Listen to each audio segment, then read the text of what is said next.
Hello, this is TSS Funny. In previous video, we have discussed about the introduction part of a programmable interrupt controller and the block diagram of a programmable interrupt controller. Now, I'm going to present the pin description and priority modes of programmable interrupt controller. Coming to the features, some features already we have discussed in previous video. Here I mentioned some other features of 8259. They are related with how interrupts are triggered, reading various registers and poll modes of 8259. There are 4 features. First one is interrupt triggering. The either input to IRR can be programmed as either edge triggered interrupt or level triggered interrupts. Coming to the second feature, interrupt registers. The 3 registers, that means IRR, ISR and IMR. IRR means interrupt request register, ISR means in-service register and IMR interrupt mask register can be read by the CPU. This will help interrupt processing. Coming to the third one, poll mode. In this mode, INT output of 8259 is not used. Interrupting devices are serviced by software polling, which is done by 8086. Once the poll mode command is issued, the next read pulse will read an 8-bit word from 8259, indicating an interrupt and also the highest priority code. Coming to the last one, special mask mode. All unmasked interrupts are received in order in which they are arrived and priorities are ignored. These are special features of a programmable interrupt controller. Coming to the pin description, it is a total 28 pin IC package, dual in line package, and we will see the pins one by one. First one, WR bar, it is a active low signal. This pin is an active low write enable input to 8259. This enables it to accept command words from CPU. Coming to the next pin, RD bar, it is also active low signal. This is an active low read enable input to 8259. A low on this line enables 8259 to release status onto the data bus of CPU. Coming to the data bus lines, that is D0 to D7 lines. These pins form a bidirectional data bus that carries 8-bit data either to control word or from status word registers. This also carries interrupt vector information. Coming to the cascade lines, that is from CAS0, CAS1 and CAS2. A single 8259 provides 8 vectored interrupts.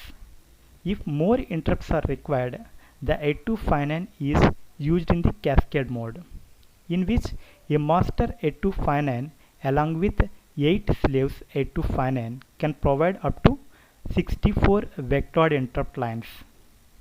These 3 lines act as select lines for addressing the slaves of 8259. Coming to the PS bar and EN bar, it is also both are active low signals. It is a dual purpose pin. When the chip is used in buffered mode, it can be used as buffer enabled to control buffer transceivers. If this is not used in buffered mode, then the pin is used in input to designate whether the chip is used as master or slave. Master means PS bar equal to 1, slave means EN bar equal to 0. Coming to the INT, this pin goes high whenever a valid interrupt request is accepted. This is used to interrupt the CPU and is connected to the interrupt input of CPU. Coming to the interrupt request, that is IR0 to IR7. These pins act as input to accept interrupt request to the CPU. In the edge triggered mode, an interrupt service is requested by raising an IR pin from a low to high state.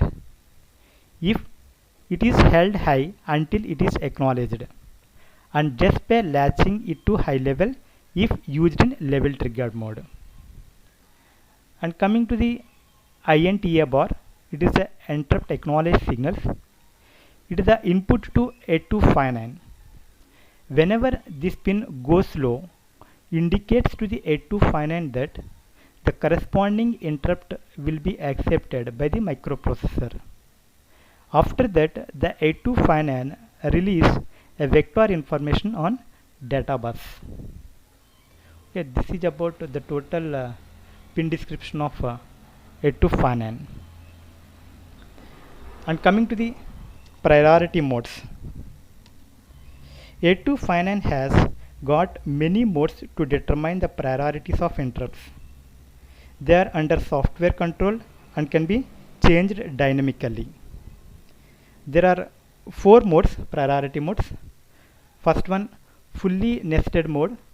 It is also called as default mode. Second one, specific rotation mode. Third one, automatic rotation mode. And fourth one, special fully nested mode. Simply we can call it as SFNM. Coming to the first one, fully nested mode. It is also called as default mode.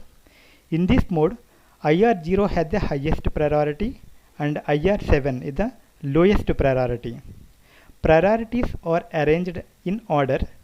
Hence, after IR0, IR1 will be the next higher priority and so on. Coming to the second one, specific rotation mode. In this mode, an IR will be assigned lowest priority, thus fixing the priorities of other interrupts in cyclic manner. For example, if IR3 is assigned lowest priority, then IR2 will be next higher priority and so on. IR4 will be the highest priority. Coming to the third one, automatic rotation mode. In this mode, an IR level after being serviced gets the lowest priority. Other priorities will get fixed in cyclic order. For example, IR5 after being serviced will become least priority. Next higher priority will be IR4 and so on. IR6 will be the highest priority. And coming to the last one, special fully nested mode. Simply we can call it as SFNM. This is applicable for cascade configuration. In this configuration, priority level of a slave 8259 will be same for all its input interrupts. I will repeat once again. This is applicable for cascade configuration. In this configuration, priority level of a slave 8259 will be same for all its input interrupts. So, if an interrupt is under service from a slave, then other interrupts from same slave will not be recognized. SFNM removes this problem. This allows the highest priority interrupt from a slave to be recognized, while another lowest priority interrupts from the slave is under service.